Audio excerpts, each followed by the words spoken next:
Hello students, आज हम कक्षा 10 का 12वां पाठ पढ़ेंगे अन्योक्तियाँ। तो अन्योक्तियाँ जो शब्द है यह दो शब्दों से मिलकर बना है, अन्य जमा उक्तियाँ। तो अन्य जमा उक्तियाँ, तो अन्य का मतलब होता है दूसरा या भिन्न शब्द, और उक्ति का मतलब होता है भाषण या कहावत या अभिव्यक्ति। ठीक है। तीसरा अन्योक्ति का मतलब क्या हुआ? इसका जो अन्योक्ति का मतलब है वो है कि जब हम किसी की प्रशंसा या निंदा अप्रत्यक्ष रूप से या किसी बहाने से करते हैं तो उसको ही काव्य की शैली में अन्योक्ति कहा जाता है। ठीक है। तो ये जो पाठ है हमारा 12वां पाठ है, इसमें हम कुछ श्लोक पढ़ेंगे और अन्योक्ति के माध्यम से हम जानेंगे कि हम किस तरह किसी की निंदा या हम किस तरह किसी की प्रशंसा अप्रत्यक्ष रूप में करते हैं। तो देखिए स्टूडेंट्स, पहला श्लोक है आपके पास कि एकेन राजहंसेन या शोभा सरसो भवेत न सबक सहस्त्रेण परित तीरवासिना। इसका अन्वय है कि एकेन राजहंसेन, एक राजहंस के द्वारा, सरस तालाब की, या शोभा जो शोभा, भवेत होती है, परित चारों ओर, तीरवासिना तट के में निवास करने वाले, बक सहस्त्रेण, बक होता बगुला, सहस्त्रेण हजारों के द्वारा, सा वह, शोभा न भवती वह शोभा नहीं होती। अर्थात एक राजहंस के द्वारा तालाब की जो शोभा होती है वह तालाब के चारों ओर निवास करने वाले हजारों बगुलों से भी नहीं होती। ठीक है। कि एक राजहंस से तालाब की जो शोभा होती है वह शोभा तट के चारों ओर निवास करने वाले हजारों बगुलों से भी नहीं होती है। तो इसमें अन्योक्ति के माध्यम से कवि क्या कहना चाहते हैं कि यदि क्या है, एक राष्ट्र या सभा में या कहीं राज दरबार में, ठीक है, कहीं भी बहुत सारे अगर लोग हो, हजारों लोग हो, तो उन हजारों लोगों के मध्य में अगर एक विद्वान पुरुष भी बैठा हो तो उस शोभा और उसकी राज दरबार की शोभा किससे होगी? उस विद्वान व्यक्ति से, ना कि उन हजारों व्यक्तियों की भीड़ से।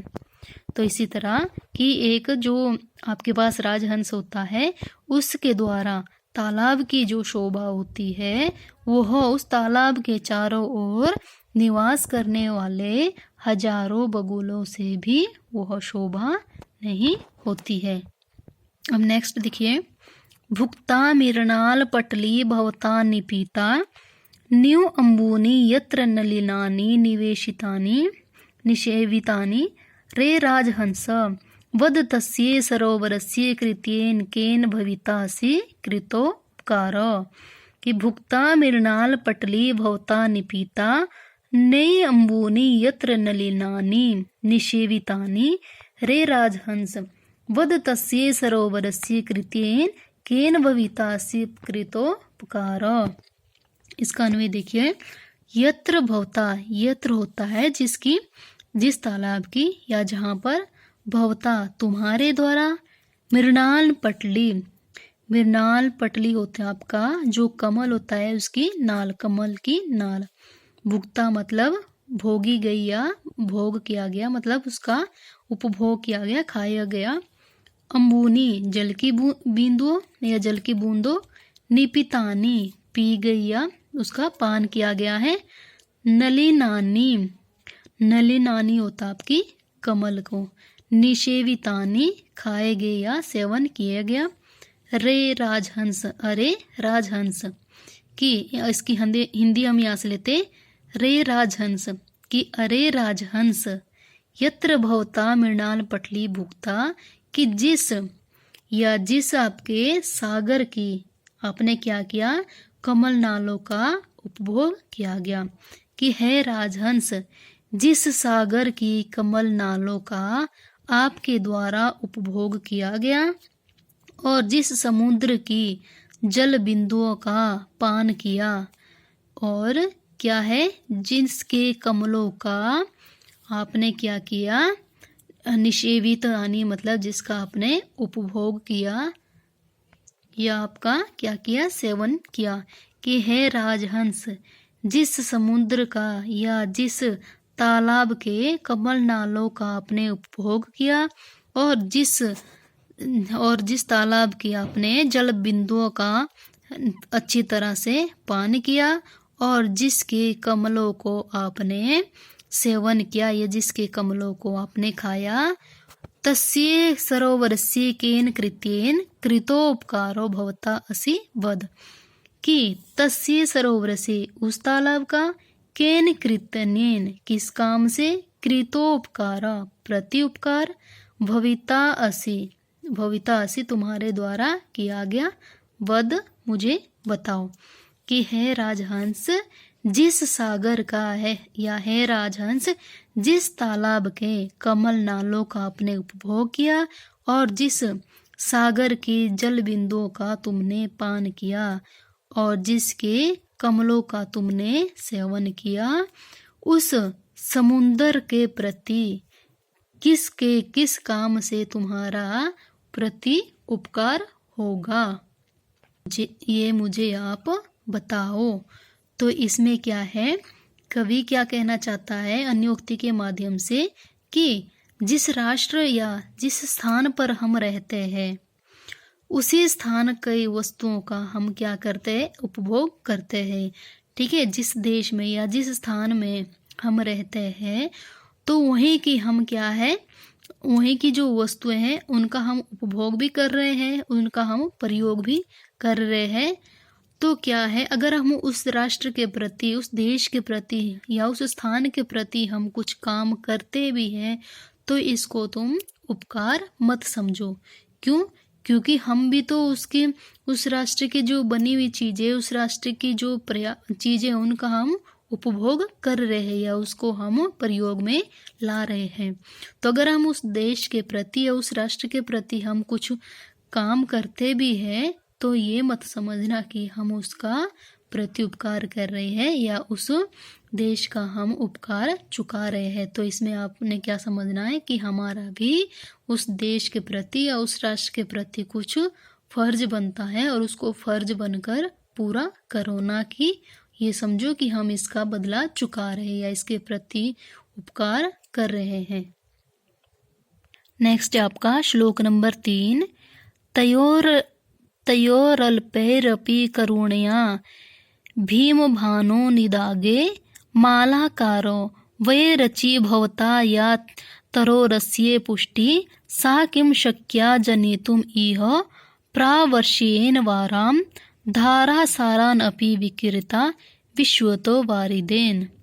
ठीक है, कि तयोर अल्पैरपि करुणया भीमभानो निदागे मालाकार वर रचि भवता या तरोरस्ये पुष्टि सा किं शक्या जनितुम इह प्रावर्ष्येन वारां धारासारानपि विकृता विश्वतो वारिदेन। अब आप इसका अन्वय देखिए कि है मालाकार, कि है माली, भीमभानो निदागे मतलब ग्रीष्मकालीन अत्यधिक धूप में, अल्पे तोई थोड़े से पानी से, अपि भी, भवता करुणया तुम्हारे द्वारा या तुम्हारे करुणा के द्वारा, अस्य तरो इस तरु के, या पुष्टि वैरचि कि जो तुम्हारे द्वारा इस वृक्ष का जो पालन पोषण किया गया, वाराम परावर्ष्येन विश्वता कि बारिश के समय में या वर्षा काल में बादलों के पूर्ण रूप से जल की धाराओं से भी, विकृता वारिदेन, विकृता होता आपका वारिद होता आपका बादल, विकृता होता है बरसाते हुए। इह जन्यतुम, इह होता है इस संसार में, जन्यतुम पैदा करने के लिए, सा किम शक्या, सा वो किम शक्या कि क्या हो सकता है, कि है मालाकार भीमभानो निधागे अल्पै तोय अपि भवता करुणाया अस्या तरो या पुष्टि वैरचि। कि है माली ग्रीष्म काल में तेज धूप में थोड़े से जल से भी तुम्हारे द्वारा अपने दया की दृष्टि से इस तरु का जो पालन पोषण किया गया, वह क्या है, वर्षा काल में जलों के द्वारा पूर्ण जल धाराओं का प्रवाह भी बादलों के द्वारा बरसाते हुए यहाँ उत्पन्न करने के लिए क्या हो सकता है। ठीक है, इसमें क्या है, कवि एक माली के रूप में क्या कहना चाहता है कि इसमें कवि एक माली और बादल में तुलना कर रहा है, क्योंकि जो माली होता है उसके पास क्या है, साधनों की कमी होती है, और जो एक बादल होता है उसके पास साधन संपन्न होता है बादल, क्योंकि वो बहुत सारी बारिश कर सकता है। तो इसमें अन्योक्ति के माध्यम से कवि ये कहना चाहता है कि हमारे मन में सिर्फ क्या है, एक उपकार करने की या किसी का भला करने की भावना होनी चाहिए, चाहे हमारे पास साधन हो या ना हो। तो जिस प्रकार की एक माली क्या करता है, एक माली के पास साधन नहीं होते, फिर भी उसके मन में क्या है, करुणा की भावना होती है और वो किसी का उपकार करना चाहता है।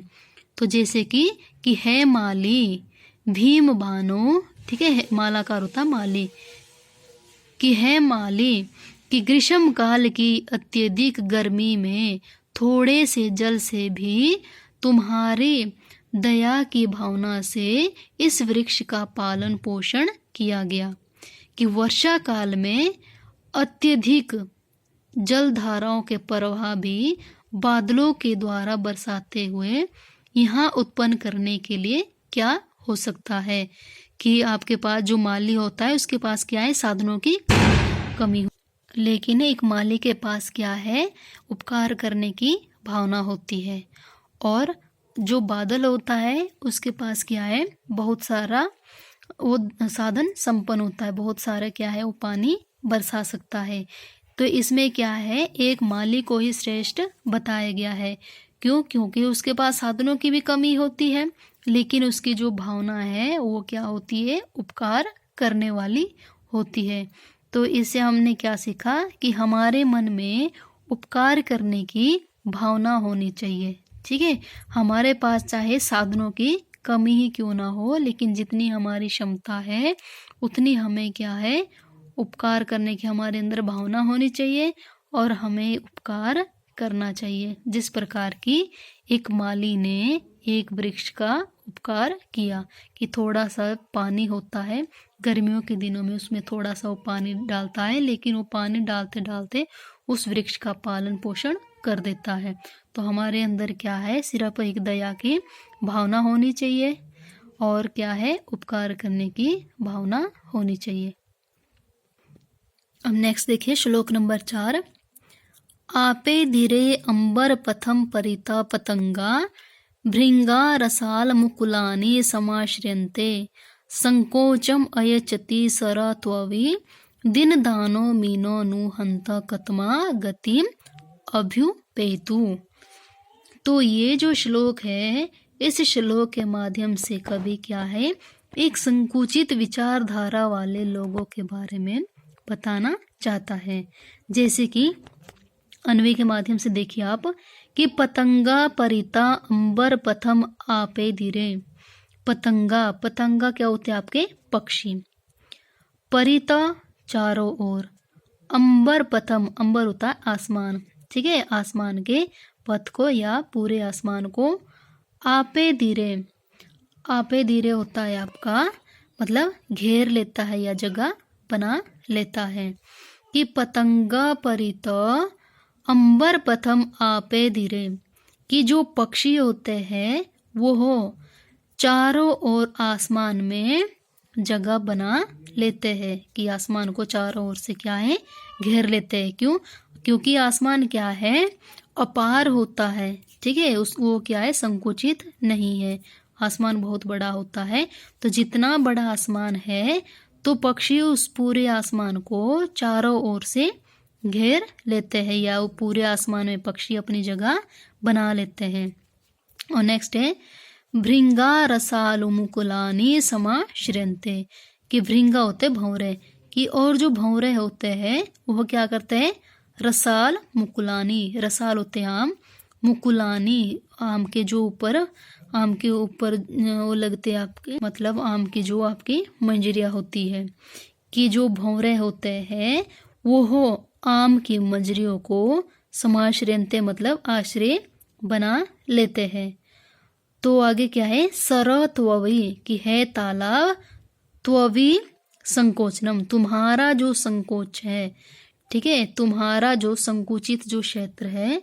अयचति हंत दीन दिनो, हंत्य मतलब मार देती है, दीन दीन जो बेचारी जो मीन होती है, मछलियाँ होती है, न कतम्माम गतिम अभ्युपेतु कि वो भला कैसे कहीं पर गति कर सकती है। ठीक है, तो फिर से देखिए इसको, पतंगा परित अंबर पथ आपे धीरे, कि पक्षी ने जो है चारों ओर से आसमान के इस रास्ते को प्राप्त कर लिया है। ठीक है, क्या है, पक्षियों ने चारों ओर से आसमान को प्राप्त कर लिया है। और क्या है कि भंवरों ने आम के मंजरियों का आश्रय प्राप्त कर लिया है, कि है सरोवर, ठीक है, कि शरत हो भी कि है सरोवर, तुम्हारे जो संकुचित होने के कारण ये जो दीनहीन जो बेचारी मछलियां है वो कौन सी गति को प्राप्त करे।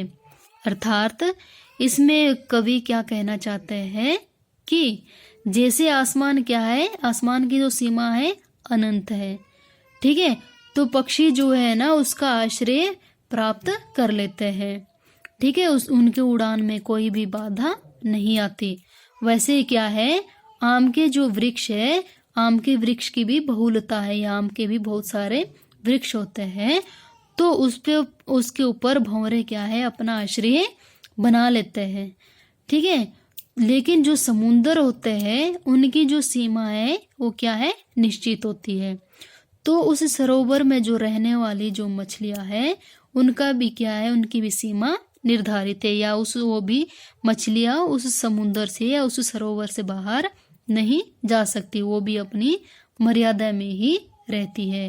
तो इसमें नियुक्ति के माध्यम से कवि ये कहना चाहते हैं कि जो उन्मुक्त विचारों वाले लोग होते हैं तो उनका अगर हम आश्रय लेते हैं तो हम सदा क्या है, उन्नति को प्राप्त करते हैं। ठीक है, कि जो उन्मुक्त या खुले विचारों वाले लोग होते हैं, अगर हम उनकी संगति करते हैं तो हमें क्या है, उन्नति मिल जाती है। लेकिन अगर हम समुंदर की तरह, सरोवर की तरह एक संकुचित विचारधारा वाले लोगों की संगति में रहते हैं तो क्या है, हमारी उन्नति नहीं हो सकती। इसलिए हमें कैसे लोगों की संगति प्राप्त करनी चाहिए, जो कि उच्च विचारधारा वाले, उन्मुक्त विचारों वाले हो। अब आपका श्लोक नंबर 5 है, एको एव खगो मानी वने वस्ति चातक पिपासितो वा म्रियते याचते वा पुरंदरम। इसका अन्वय देखिए कि एको एव मानी खग चातक वने निवसति, कि एक ही, एव होता ही, एक ही मानी खग, मानी मतलब स्वाभिमानी, खग होता है पक्षी, चातक, चातक पक्षी होता पपैया, वने वस्ती वन में निवास करता है, वा पिपासित म्रियते कि या तो प्यासा मर जाता है, या फिर पुरंदरम याचते वा कि या वो इंद्र से, पुरंदरम होता है इंद्र को, याचते याचना करता है, वा होता है या, कि एक ही स्वाभिमानी पक्षी पपीहा जंगल में निवास करता है, जो या तो वो प्यासा मर जाता है या फिर वो इंद्र से याचना करता है। ठीक है, तो पपीहा जो होता है, पपीहा पक्षी जो होता है वो क्या है, कभी भी किसी समुद्र का या नदी का कहीं जो स्रोत होते, जल के स्रोत, उसका पानी नहीं पीते। वो सिर्फ पपीहा पक्षी तभी पानी पीता है जबकि बारिश होती है। तो बोलते हैं कि जो एक चातक जो पपीहा जो पक्षी होता है वो क्या है, एक स्वाभिमानी पक्षी है, जो कि क्या है, या तो वो मतलब एक जो स्वाभिमानी जो चातक पक्षी होता है, पपीहा पक्षी होता है, या तो वो प्यासा मर जाता है या फिर वो इंद्र से बारिश के लिए याचना करता है, वो अपनी मर्यादा को भंग नहीं करता है। तो इसमें कवि क्या कहना चाहता है, इसमें कवि एक स्वाभिमानी पुरुष के बारे में कहना चाहता है कि जो स्वाभिमानी पुरुष होता है वो अपने स्वाभिमान की रक्षा के नियम का कभी भी उल्लंघन नहीं करता, ठीक है, उससे बेहतर वो मर जाना समझता है। जैसा कि एक पक्षी है जो कि क्या करता है, सिर्फ पक्षी पपिया जो है सिर्फ बारिश का पानी पीता है, अगर बारिश ना हो तो वो प्यासा ही मर जाना बेहतर समझता है, लेकिन वो अपने स्वाभिमान को नहीं छोड़ना चाहता है। तो हमें भी क्या है, एक चातक पक्षी या पपीहा पक्षी की तरह स्वाभिमानी बनना चाहिए। अब आप नेक्स्ट श्लोक देखिए, श्लोक नंबर 6। आश्वास्ये पर्वत कुलम तपनो उष्ण तप्तम उद्याम दावी मधुराणी च काननानि नाना नदीन दशतानि च पूरित्वा रिक्तो असि यज्जलदस्ते सेव तवो उत्तमा श्री। तो इसका अन्वय देखिए, तपनो उष्ण तप्तम मतलब सूर्य की गर्मी से तपे हुए को, पर्वत कुलम पर्वत के समूह को, आश्वास्य मतलब संतुष्ट करके, उद्याम दाविद राणी मतलब आपका ऊंचे काष्ठों से सहित या ऊंचे वृक्षों से सहित, काननानी जंगल को, च होता है और आश्वास्य मतलब संतुष्ट करके, नाना नदीनानी दशतानी की अनेक प्रकार की नदियों और 100 या सैकड़ों नदियों को, पूरित्वा पूरा करके या भर करके, च और है जलद की है, जलद क्या होता है आपका तालाब। तो इसमें क्या है, चलिए आगे यत होता है जो रिक्त असी कि रिक्त हुए हो या खाली हुए हो, तब तुम्हारी, सा एव वह ही, उत्तमा श्री की उत्तम या श्रेष्ठ, श्री होता है लक्ष्मी है। तो इसमें क्या कहना चाहता है कवि, देखिए पहले कि तपनो उष्णा तप्तम मतलब कि हे बादल, यहाँ से लेंगे हम इसका अर्थ, हे जलद कि हे बादल सूर्य की गर्मी से तपे हुए पर्वतों को, ठीक है, सूर्य की गर्मी से तपे हुए पर्वतों के समूह को संतुष्ट करके और वृक्षों से युक्त जंगलों को संतुष्ट करके, नाना नदियों को, ठीक है, अनेक नदियों को या सैकड़ों नदियों को भर करके, ये जो तुम रिक्त हुए हो वह ही तुम्हारी श्रेष्ठ लक्ष्मी है। मतलब क्या है कि है बादल कि तपनो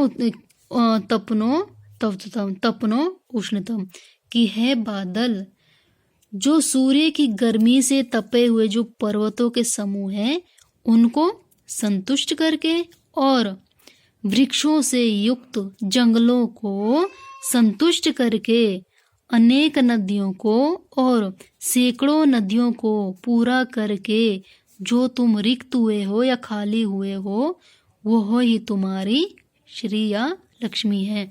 मतलब क्या इसमें कि जो बादल जो होते हैं वो क्या है, सूर्य से या सूर्य की गर्मी से तपे हुए पर्वतों को क्या है, शांत कर देते हैं। और क्या करते हैं बादल कि जो जंगल होते हैं, ठीक है, वृक्षों से युक्त जो जंगल होते हैं उनको भी संतुष्ट कर देते हैं, ठीक है, बारिश करके उस जंगल को भी क्या है या उन वृक्षों को भी संतुष्ट कर देते हैं। और जो नदियाँ और अनेक नदियाँ होती है उनको भी भरकर वो नदियों में क्या है, पानी डालकर संतुष्ट कर देते हैं। तो इसमें बोला है कि इनको सबको या इनको भला करने में, उपकार करने में अगर तुम बादल खाली भी हुए हो तो वह तुम्हारी उत्तम लक्ष्मी है। ठीक है, मतलब अगर तुम किसी का उपकार करने में, ठीक है, इसमें कवि क्या नियुक्ति के मतलब से माध्यम से क्या बोलना चाहता है कि एक जो परोपकारी या दानी अपनी संपत्ति को बड़े याचकों की इच्छाओं को पूरा करने में समाप्त कर देता है। ठीक है, अगर जो परोपकारी या जो दानी सज्जन होते हैं, अगर वो किसी को दान करके अपनी संपत्ति को क्या है खाली कर देते हैं, तो संपत्ति के समाप्त हो जाने पर भी उसके लिए क्या है चिंता की कोई भी बात नहीं होती। क्यों? क्योंकि अगर हम अपनी संपत्ति को परोपकार में लगाते हैं तो उससे क्या है प्रसिद्धि होती है। ठीक है, परोपकारी की जो प्रसिद्धि है वो ही क्या है उत्तम शोभा होती है। तो क्या है हमें किसी का, अगर हम किसी का उपकार करते हैं, ठीक है, हमारे पास अगर कोई संपत्ति है भी, तो अगर हम उस संपत्ति को दूसरों के उपकार करने में लगाते हैं तो उसको किसी का उपकार करने में अगर हमारी संपत्ति खाली भी हो जाती है तो क्या है वो उपकार में ही खाली हुई है, किसी का भला करने में खाली हुई है, तो उसमें चिंता की कोई बात नहीं है। यह जो आपकी संपत्ति वो परोपकार में लगी है जिससे कि आपकी और अधिक प्रसिद्धि होगी। तो इस श्लोक में हमने क्या सीखा कि जिस प्रकार जो बादल क्या है सूर्य की गर्मी से तपे हुए पर्वतों के समूह को संतुष्ट करते हैं और क्या करते हैं वृक्षों से युक्त जंगलों को क्या है आश्वासित कर देते हैं या संतुष्ट करते हैं, और नदियों और सैकड़ों नदियों को पूरा करके अगर तुम खाली हुए भी हो तो यह क्या है तुम्हारा उत्तम लक्ष्मी है। ठीक है, कि अगर तुम इनको पूरा करने में या इनको संतुष्ट करने में अगर तुम खाली हुए भी हो बादल, तो तुम इसमें चिंता मत करो और यह तुम्हारी अत्यंत लक्ष्मी है और इससे तुम्हारी क्या है समृद्धि होगी। तो हमें क्या है अपनी संपत्ति को दूसरों के उपकार करने में नष्ट करना चाहिए, या हमें अपनी संपत्ति से क्या है दूसरों का उपकार करना चाहिए। अब आपका अंतिम श्लोक है कि रे रे चातक सावधान मनसा मित्र क्षणम श्रूयताम मम बोधा बहवो हि सन्ति गगने सर्वेपि न एतादृश केचिद् वृष्टिभिर आदयन्ति वसुधाम गर्जन्ति केचिद् वृथा यम यम पश्यसि तस्य तस्य पुरतो मा ब्रूहि दीनम वच। तो इसमें अन्वय देखिए आप कि रे रे मित्र चातक, कि अरे अरे मित्र चातक। चातक कौन सा होता है? पपीहा पक्षी। मैंने आपको बताया था अभी पपीहा पक्षी क्या है सिर्फ बारिश का ही पानी पीता है और धरती पर जो भी पानी हो उसका वो पान नहीं करता है। कि अरे अरे मित्र चातक या अरे अरे मित्र पपी है सावधान मनसा क्षणम श्रूयताम, कि सावधान मन से क्षण भर के लिए श्रूयताम सुनो। कि है मित्र चातक या है मित्र पपीहा सावधान मन से थोड़ी देर के लिए मेरी बात को सुनो। गगने ही बहुआ अंबोदा संति, कि गगन में बहुआ अंबोदा बहुत सारे बादल संति होते हैं। सर्वे अपि एतादृशा न संति, कि सर्वे अपि कि सभी भी एतादृशा न संति, कि सभी जो बादल है वो एक जैसे नहीं होते हैं। केचिद वसुधाम वृष्टि भी, कि कुछ तो वसुधाम में वृष्टि भी मतलब बारिश करके आद्रयंती वृष्टि भी आद्रयंती, कि कुछ तो धरती में बारिश करके क्या है धरती को गिल्ला कर देते हैं। केचिद वृथा गर्जंती, कि कुछ वृथा मतलब व्यर्थ में गर्जंती गरजते हैं, कि कुछ व्यर्थ में गरजते हैं। कि तुम यम यम पश्यसी जिस जिसको देखते हो तस्य तस्य पुरता उसके आगे दीन वचन माँ ब्रूहि, कि दीन वचन या अपना करुणा युक्त जो वचन है वो मत बोलो। ठीक है, कि अरे मित्र पपीहा, कि सावधान मन से मेरी बात को थोड़ी देर के लिए सुनो। कि आसमान में बहुत सारे बादल हैं, कि सभी एक जैसे नहीं होते। कुछ तो क्या है वसुधा में या कुछ तो धरती में बारिश करके धरती को गिल्ला कर देते हैं, लेकिन कुछ व्यर्थ में ही गरजते हैं। और क्या है, गरज के चले जाते हैं। तो तुम यम यम पश्यसी, कि तुम जिस जिस बादल को या जिस जिसको देखो उसके सामने क्या है, अपने करुणा युक्त वचन मत बोलो। तो इसमें कवि क्या कहना चाहता है कि जो चातक जो पक्षी होता है, पपीहा जो पक्षी होता है, जैसे ही वो आसमान में बादल देखता है तो वो क्या है, चहचहाना शुरू कर देता है, ठीक है, ताकि बारिश हो जाए। वो इंद्र से प्रार्थना करता है कि बारिश हो जाए ताकि वो उस पानी को पी सके। तो उसमें बोलता है कवि कि है मित्र चातक, ध्यान से तुम मेरी बात सुनो कि आसमान में बहुत सारे बादल हैं, ठीक है, और लेकिन वो सभी एक जैसे नहीं है। कुछ बादल तो क्या है, बारिश करके धरती को गिल्ला कर देते हैं, या और कुछ क्या है, व्यर्थ में गरजते हैं और गरज के क्या है, चले जाते हैं। तो तुम जिस जिस को देखते हो उसके सामने मत अपने दीन वचनों को मत बोलो। अर्थात इसका नियुक्ति के माध्यम से कवि क्या कहना चाहता है कि इस संसार में बहुत सारे सज्जन लोग हैं, या इस संसार में बहुत सारे धन संपत्ति से युक्त लोग होते हैं, ठीक है। तो क्या है कि उनमें से कुछ लोग तो ऐसे होते हैं कि वो दान करते हैं या किसी का उपकार करते हैं, लेकिन कुछ लोग धन संपत्ति होते हुए भी किसी को नहीं देना चाहते। तो हमें क्या है, हर किसी के आगे नहीं गिड़गिड़ाना चाहिए, हर किसी के आगे अपनी मांग नहीं रखनी चाहिए कि जहाँ हमें लगे कि वो दानी है या सज्जन पुरुष है, यहाँ हमारा उपकार हो सकता है या वो हमें वो चीज़ दे सकता है जिसकी हमें ज़रूरत हो, ठीक है। तो हमें वहीं पर बोलना चाहिए, हर किसी के आगे अपनी गरीबी का रोना या अपने कमजोरी का रोना हमें नहीं रोना चाहिए, कि हर किसी के आगे हमें नहीं गिड़गिड़ाना चाहिए। जहाँ हमें लगता हो कि ये हमारी मदद करेगा, वहीं पर ही हमें अपनी बात रखनी चाहिए। तो आज स्टूडेंट्स हमने इस पाठ में अन्योक्ति को पढ़ा और अन्योक्ति के माध्यम से हमने बहुत सारी अच्छी अच्छी बातों को सीखा।